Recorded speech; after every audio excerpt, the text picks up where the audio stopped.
Ассалаумағалейкум, құрметті оқырмандар. Қош келдіңіздер менің каналыма. Бұл жерде біз жол жүріс қағидасын өтеміз және де жаңа аспиционның тесттерін талқылаймыз. Ал енді бастайық.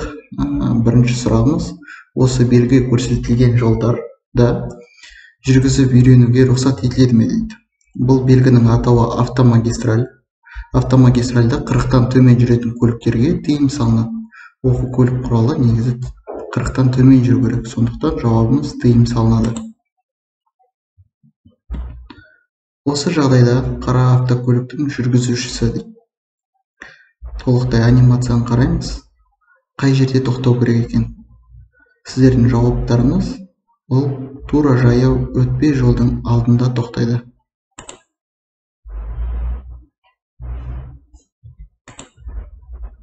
Берілген белгілердің қайсысы 40 км/сағатына жылдамдықпен жүруге тыйым салынады? Енді бірінші белгіге келсек, 50-ден біз жоғары жүруімізге болмайды. Үшінші белгімізде 50-ден жоғары жүру керекпіз. Бесінші белгіде ол жылдамдық ұсынылады. Ол біз жоғарыда төменде жүре аламыз. Сондықтан жауап бізде 3.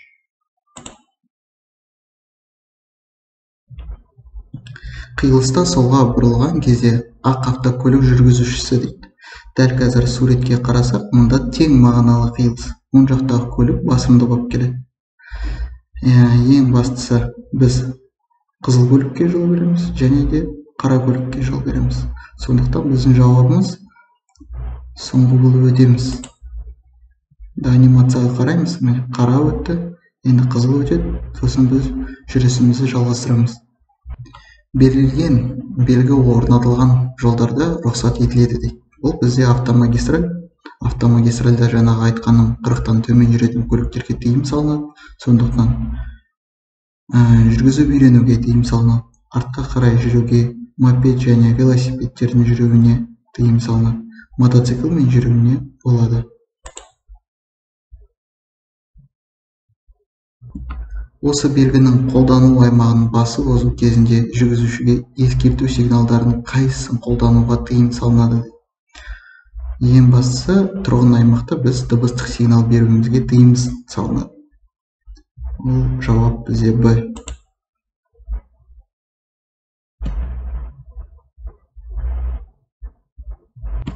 Жеңіл автокөлік жүргізуші қиылыстан өтеді. Дәл қазір бізде тең мағыналы қиылыс. Оң жақтағы көлік басымды болып келеді. Бұл жерде ақпараттық белгі тұйық дейді.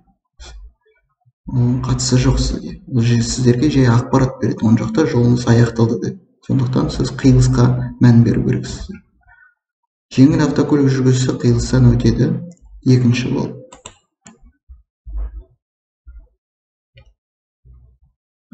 Жеңіл автомобильдердің жүргізушісі осы жағдайда дейді.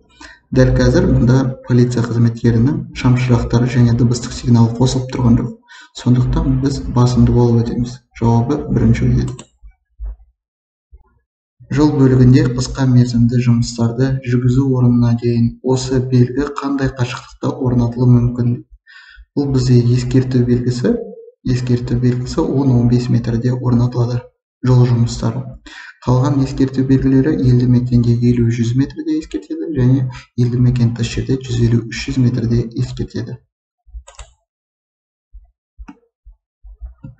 Автомобильге автомагистраль бойынша артқы жүріспен қозғалуға рұқсат етіледі ме? Әрине, автомагистральда тыйым салынады. Жауабы Д.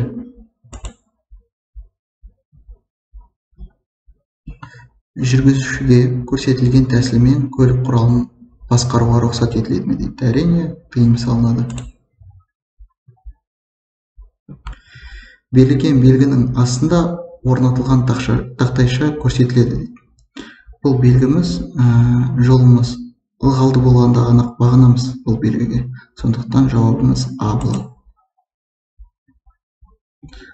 Осы тану белгісі қандай көлік құралдарына орнатылады? Жауабы Б. Саңырау немесе мылқау жүргізушілер басқаратын көліктерде.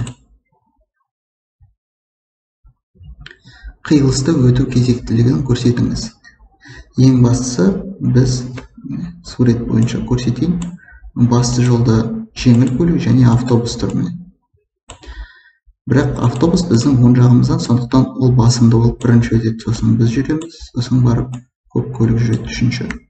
Жауабымыз автобус, ақ автомобиль көлік және көп көлік.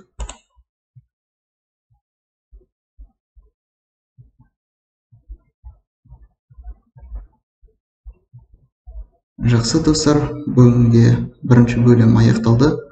Менің YouTube каналыма тіркеліңіздер, лайкты басып және комментарияны жазыңыздар.